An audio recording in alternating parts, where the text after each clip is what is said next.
Compte-rendu du Conseil des ministres extraordinaire élargi du vendredi 14 août 2026. Ouvrant les travaux, le président de la République, son Excellence Mamadi Doumbouya, a souhaité la bienvenue aux membres du gouvernement réunis en Conseil des ministres extraordinaire élargi.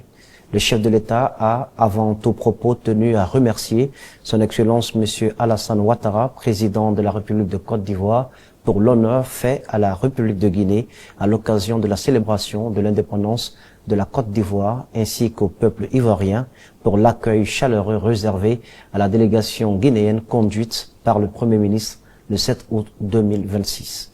Le président de la République a réitéré sa reconnaissance à son Excellence M. Alassane Ouattara, président de la République de Côte d'Ivoire, pour l'honneur fait à la République de Guinée d'avoir été convié en qualité de pays invité d'honneur à ce moment solennel de souveraineté. Le chef de l'État a salué la rigueur, la discipline et le professionnalisme des forces de défense et de sécurité lors de cette célébration. Le président de la République a relevé que ce geste témoigne de la relation fraternelle unissant les deux pays depuis leur père fondateur.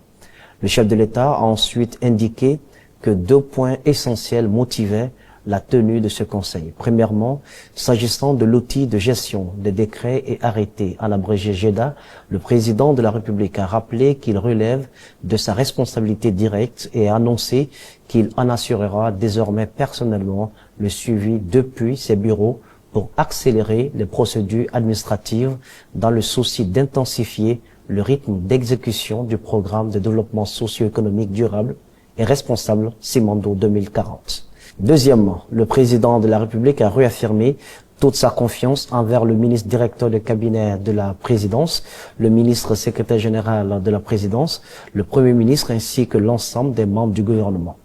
Il a demandé à chacun de se consacrer pleinement sur le développement socio-économique du pays et d'accélérer avec détermination la mise en œuvre de son projet de société Simandou 2040. Le Conseil des ministres.